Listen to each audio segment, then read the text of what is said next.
ಉಚ್ಚಾವಚ ಅನ್ನೋ ಶಬ್ದಕ್ಕೆ ಏನು ಅರ್ಥ ಅನ್ನೋದನ್ನ ಈಗ ಗಮನಿಸಬೇಕು. ಉಚ್ಚಾವಚ ಏನು ಸಮಸ್ತ ಚೇಷ್ಟಾಹ ಅಂತ ಮಧ್ವ ವಿಜಯದ ಮೊದಲ ಸರ್ಗದ 7ನೇ ಶ್ಲೋಕ ಏನಿದೆ ಅಲ್ಲಿ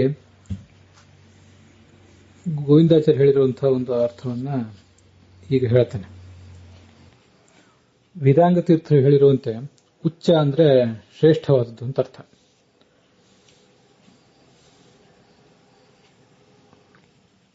ಅವಚ ಅಂದ್ರೆ ಅಲ್ಪವಾದದ್ದು ಅಂತ ಅರ್ಥ.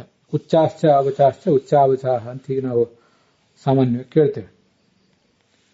ಇದಕ್ಕೆ ಗೋವಿಂದಾಚಾರ್ಯರು ತಮ್ಮ ತತ್ವಚಂದ್ರಿಕಾ ವ್ಯಾಖ್ಯಾನದಲ್ಲಿ ಉಚ್ಚಾವಚ, ಉಚ್ಚನೀಚ, ಅವಚಿತೋಪಚಿತ, ಅವಚಿತ ಪರಾಚಿತ ಇತ್ಯಾದಿ ಶಬ್ದಗಳನ್ನು ಕೂಡ ಗಣದಲ್ಲಿ ಪಠಿತವಾದನ್ನ ಉದ್ಧರಿಸ್ತಾರೆ. ಅವೆಲ್ಲದಕ್ಕೂ ಸಮಾನ ಅರ್ಥ ಇರುವಂತೆ ಕಾಣಿಸ್ತದೆ. ಉದಕ್ಚ ಅವಾಕ್ಚ ಉಚ್ಚಾವಚಂ ಅಂತನೂ ಕೆಲವರು ವ್ಯಾಖ್ಯಾನ ಮಾಡುವುದನ್ನ ಹೇಳ್ತಾರೆ ಅವರು. ಉದಕ್ಕಂದ್ರೂ ಶ್ರೇಷ್ಠ ಅಂತ ಅರ್ಥ, ಅವಾಕ್ ಅಂದ್ರೆ ಕೆಳಗೆ ಅಂತ ಅರ್ಥ. ಬೇರೆ ರೀತಿಯಿಂದಲೂ ಇದನ್ನು ವ್ಯಾಖ್ಯಾನ ಮಾಡಬಹುದು ಅಂತ ಅವರು ಹೀಗೆ ಹೇಳ್ತಾರೆ.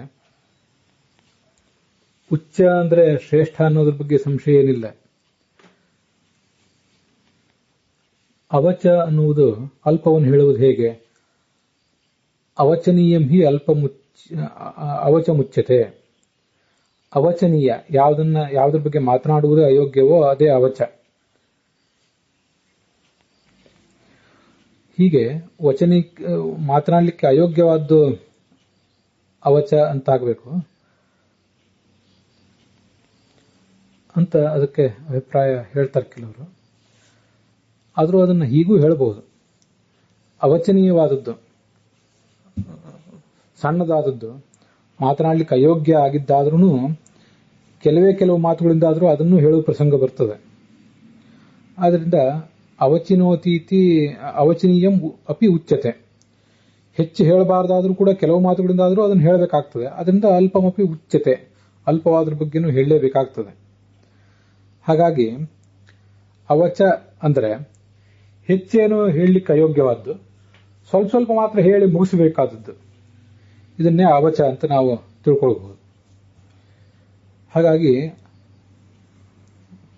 ಅವಚಿನೋತೀತಿ ಅವಚಂ ಅಲ್ಪಂ, ಉಚ್ಚಿನೋತೀತಿ ಉಚ್ಚಂ ಬಹಳಂ. ಇದು ಗೋವಿಂದಾಚಾರ್ಯರು ತಿಳಿಸಿರುವಂತಹ ಅರ್ಥ. ಉಚ್ಚ ಅಂದ್ರೆ ಉತ್ತು ಚಿನೋತಿ, ಉತ್ಪಸರ್ಗ ಪೂರ್ವಕ ಚಿಂಗ್ ಚೇನೆ ಧಾತು, ಹೆಚ್ಚಿನ ಗುಣಗಳನ್ನು ತನ್ನೊಳಗೆ ಇಟ್ಕೊಂಡದ್ದು. ಆದ್ರಿಂದ ಅದ್ರ ಬಗ್ಗೆ ಹೆಚ್ಚು ಹೇಳಬೇಕಾಗ್ತದೆ. ಹೀಗೆ ಉಚ್ಚಿನೋತಿ ಹೆಚ್ಚಿನ ಗುಣಗಳನ್ನ ಸಂಗ್ರಹ ಮಾಡಿರುವುದರಿಂದ ಯಾವ ವಸ್ತು ಅದು ಉಚ್ಚ ಅಂತ ಕರೆಸ್ಕೋತದೆ. ಅವಚಿನೋತಿ ಹೆಚ್ಚು ಗುಣಗಳನ್ನು ತನ್ನೊಳಗೆ ಇಟ್ಕೊಂಡದ್ದಲ್ಲ, ಕಡಿಮೆ ಗುಣಗಳನ್ನು ಇಟ್ಕೊಂಡದ್ದು. ಆ ಕಾರಣಕ್ಕಾಗಿ ಅದನ್ನ ಅವಚಿನೋತಿ ಆದ್ರಿಂದ ಅವಚ ಅಂತ ಹೀಗೆ ಚಿಂಚೇನೆ ಧಾತುವನ್ನು ಇಟ್ಕೊಂಡು ಕೂಡ ಹೇಳಬಹುದು. ಹೆಚ್ಚು ಗುಣಗಳಿದ್ದ್ರ ಬಗ್ಗೆ ಹೆಚ್ಚು ಮಾತಾಡ್ತಾರೆ, ಕಡಿಮೆ ಗುಣಗಳಿದ್ರ ಬಗ್ಗೆ ಹೆಚ್ಚು ಮಾತಾಡ್ಲಿಕ್ಕೆ ಹೋಗೋದಿಲ್ಲ, ಕೇವಲ ಅದನ್ನ ಪ್ರಸ್ತಾವಿಸಿ ಬಿಟ್ಟು ಬಿಡ್ತಾರೆ. ಈಗ ಅರ್ಥವನ್ನು ತಿಳ್ಕೊಳ್ಬಹುದು.